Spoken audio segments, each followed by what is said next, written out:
Greetings, Elder Blacklight, in the night, 12 midnight. I want to take time to tell you that my views are low, but I keep going with my flow to let you know the righteous way to go. Uh, you can subscribe, hit that like button. If I got 539 subscribers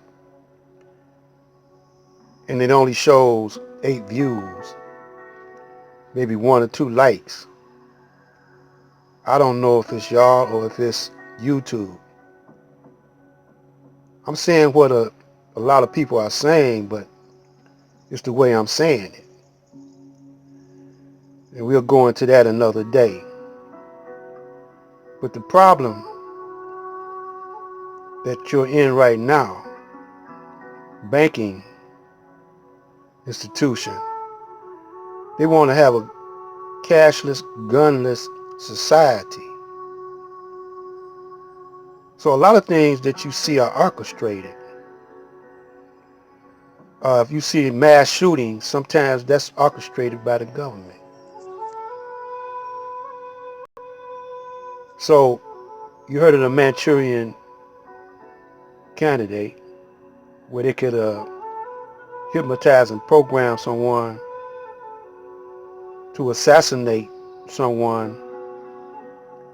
It's a real thing, orchestrated by the CIA, the FBI. And we're going to show you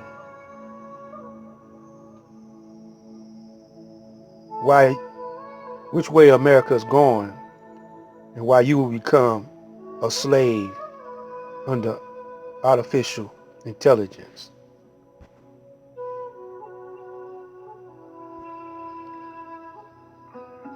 These are the founders of some of the founders. There's a bunch of them, but these few right here are the founders of the Federal Reserve Organization. We're going to take it from the top.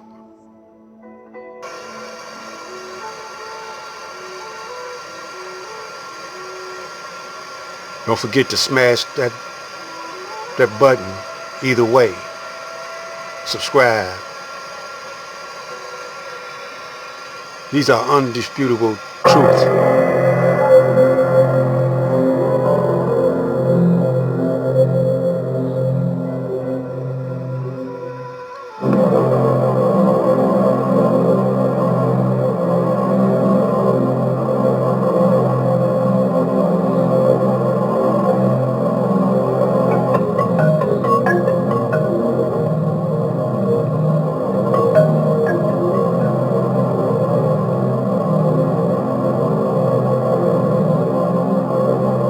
This is how your politicians get fat.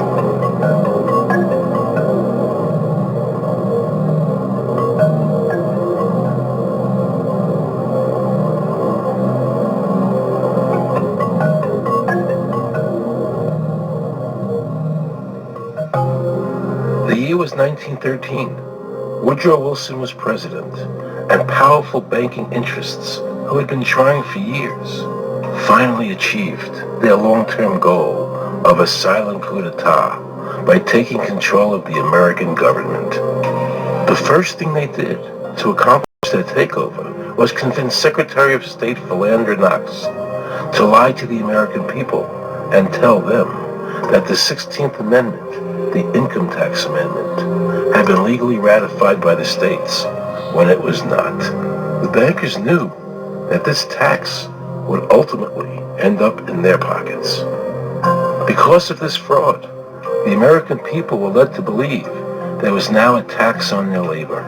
Congress and the President are completely aware of this fraud, and it was even cited in a recent court case.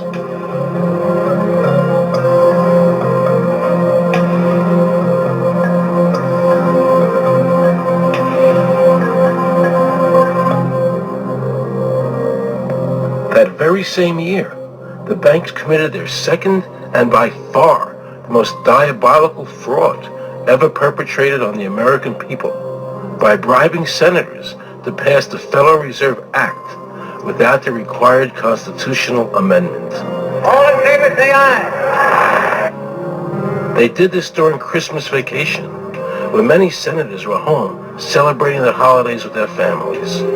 And that's how the unconstitutional Federal Reserve Act came into being. They were very clever, and they understood that whoever issued the money for America would control the government. The bankers won, and the American people lost, because most politicians will sell their soul for $1. And now the Federal Reserve could issue dollars legally. As Mayor Rothschild said, "Give me control of a nation's money supply, and I care not who makes its laws." He knew that he and the other bankers would now control the laws of the nation. Government gave these bankers one of its most important powers, and now had to borrow money from them and pay interest to finance the government. So the American people were forced to lower their standard of living and pay a graduated income tax to the government, just so the government could give these bankers more profits. President Woodrow Wilson, who signed the Federal Reserve Act into law, later said, in regret, "I am a most unhappy man. I have unwittingly ruined my country. A great industrial nation is now controlled by its system of credit. We are no longer a government by free opinion, no longer a government by conviction and the vote of the majority, but a government by the opinion and duress of a small group of dominant men." To be continued. The Federal Reserve